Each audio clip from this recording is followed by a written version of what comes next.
কোচবিহার জেলা ক্রীড়া সংস্থার পরিচালিত ইন্টার স্কুল বালক ও বালিকাদের ভলিবল প্রতিযোগিতা শুরু হলো কোচবিহার রাজবাড়ী স্টেডিয়ামে।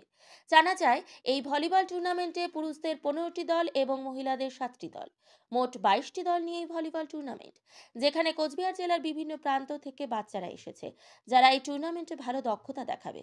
তাদেরকে নিয়ে কোচবিহার জেলা ক্রীড়া সংস্থা আগামী দিনের ভালো দল তৈরি করে রাজ্য এবং জাতীয় দলের জন্য পাঠাবে। এ বিষয়ে দিন কোচবিহার জেলা ক্রীড়া সংস্থার পক্ষ থেকে কি জানালেন আমরা শুনবো।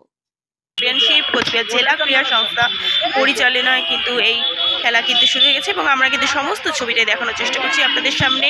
কোচবিহার জেলা ক্রীড়া সংস্থার উদ্যোগে প্রত্যেক বছরের মতো এবছরও 2025-এর inter school volleyball championship boys এবং গার্লস গ্রুপের আজকে খেলা শুরু হয়েছে।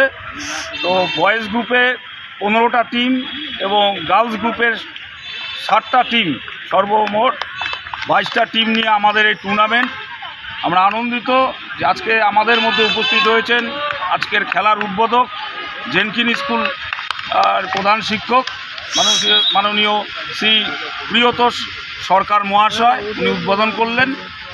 আমরা ডিএসের উদ্যোগে বরাবরের মতো এবারও সচেষ্ট যে বিভিন্ন প্রত্যন্ত গ্রাম অঞ্চল থেকে আমরা প্লেয়ার তুলে নিয়ে এসে আন্ডার 14, আন্ডার 16, আন্ডার 18 এবং সর্বোপরি সিনিয়র দল গঠন করার যে আমাদের উদ্যোগ, সেটা আমরা চালিয়ে যাচ্ছি।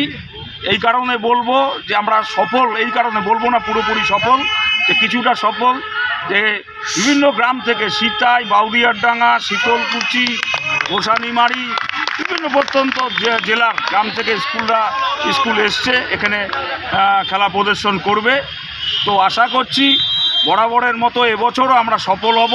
ইতিমধ্যেই আমরা এই সমস্ত উদ্যোগ নিয়ে আন্ডার 14-এর বালক ও বালিকা দল আমরা রাজ্যে পাঠাচ্ছি, ওই হুগলির ভদ্রেশ্বরে, যা আজকে রওনা দিচ্ছে রাজ্য চ্যাম্পিয়নশিপ খেলতে, আজকে রওনা দেবে। তো এইভাবে আমরা উদ্যোগ নিয়ে আগামীতে 16, আন্ডার 16, 18 এবং সিনিয়র দল গঠন করব। ডিএসের প্রচেষ্টায় সকলকে নিয়ে সফলভাবে খুদে ভলিবলারদের উন্নতি করে তাদের মধ্যে থেকে বেছে আমরা সমস্ত টিম শক্তিশালী দল গঠন করব, যাতে তারা জেলা, রাজ্য এবং জাতীয় লেভেলে খেলতে পারে। আজ কটি দল খেলছে আজকে মোট? আজকে আমি বালক বিভাগে আমাদের খেলছে 15টা স্কুল এবং বালিকা বিভাগে খেলছে 7টি স্কুল। কটা পর্যন্ত চলবে একদিনের খেলা? আমরা চেষ্টা করব বেশিরভাগ খেলা আজকে শেষ করবার জন্য। সেমিফাইনাল, ফাইনালটা আমরা আগামী দিন, মানে আগামীকাল এই ভলিবল কমপ্লেক্সেই রাজবাড়ী স্টেডিয়ামে আমরা করব। আপনার নাম?